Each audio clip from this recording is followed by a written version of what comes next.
ह्या भेंडीला ना या जेवण करायला सर्वांनी, पण ह्या भेंडीला ना मी काय फक्त लसण आणि हिरव्या मिरच्या वाटून टाकलेल्या आहेत.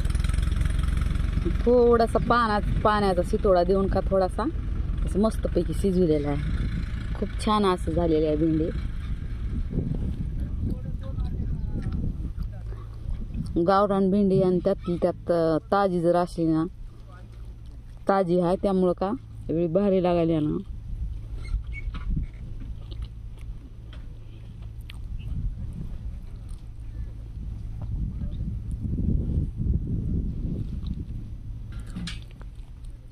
इकडलं बघा निसर्गरम्य वातावरण. आपल्या इकडे तूर आहे, चिंचची थाटीच आहे, तिकडं सोयाबीन आहे.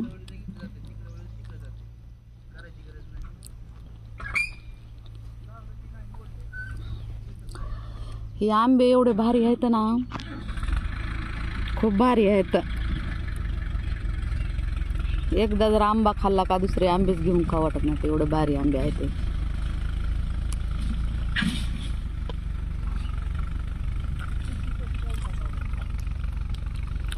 आता ह्याला का तौर यायला सुरू होत आहे आणि भरगच्चे आंबे लागत आहेत ह्याला.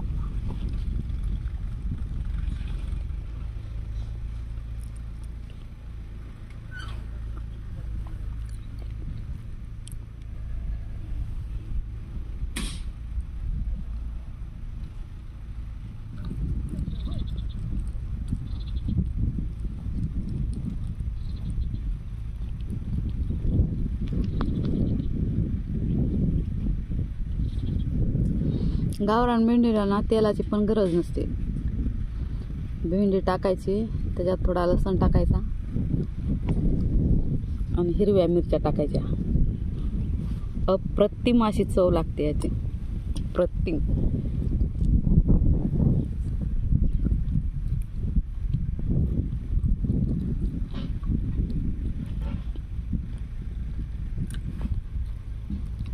काल उन्हामध्ये फिरल्यामुळं ना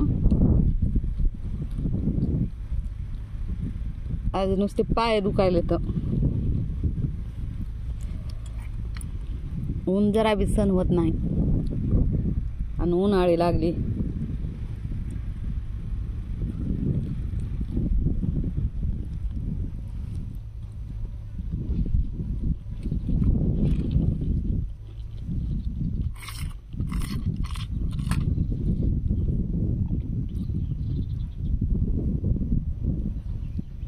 आता हिवाळ्याची भेंडी येते भरपूर अशी.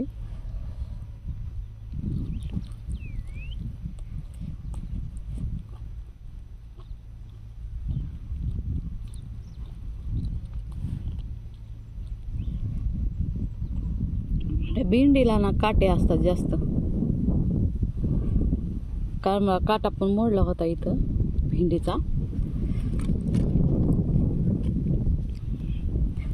तर मी वाळक पण टाकलेलं आहे. वाळक टाकायचे, मोहरी आणि पिवळ्याची ज्वारी टाकलेली आहे बघा. आमच्या लहानपणी पिवळे होते, पण आता पिवळे तेवढे कोण खायना गेले. बडी ज्वारीला जास्त हे झाले, महत्व आले.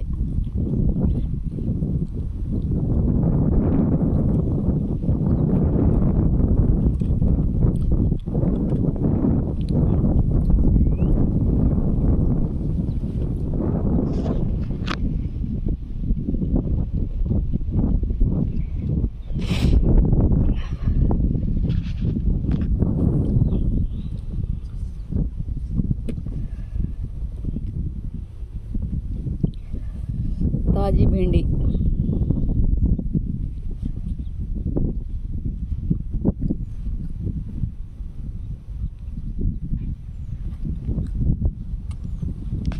इकडं बघा निसर्गरम्य असं वातावरण आहे.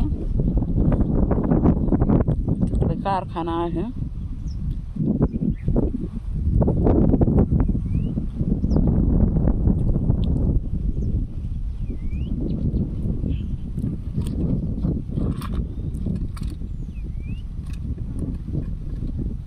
तर वाळकाचं बी आणलं होतं बघा, तर मी आमच्या शेजारण्याला पण दिले. तर शेजारी त्यांच्यात पेरायचं आहे, मी त्यांना पण दिले. आता त्यांनी जेव्हा पेरतील ना तेव्हा ते वाळकाचं बी टाकतात. आणि मोहरी पण पाहिजे होती त्यांना, मोहरी पण दिली त्यांना.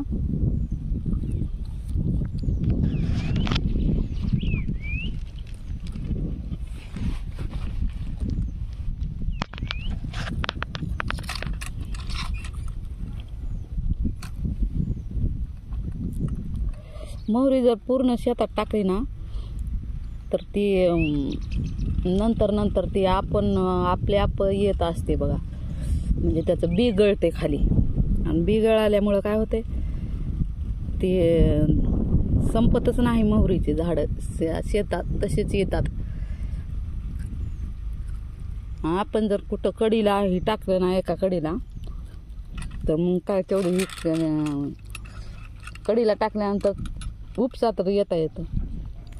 पण इकडं ना मध्ये टाकल्यानंतर सगळ्या शेतात होते झाड,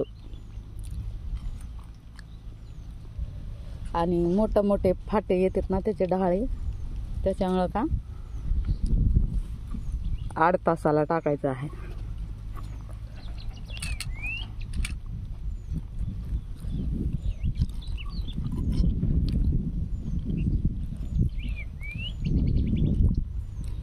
आज मी जास्त काही आणले नाही. ही भेंडी असल्यानंतर दुसऱ्या कशाची गरजच नसते तेवढी.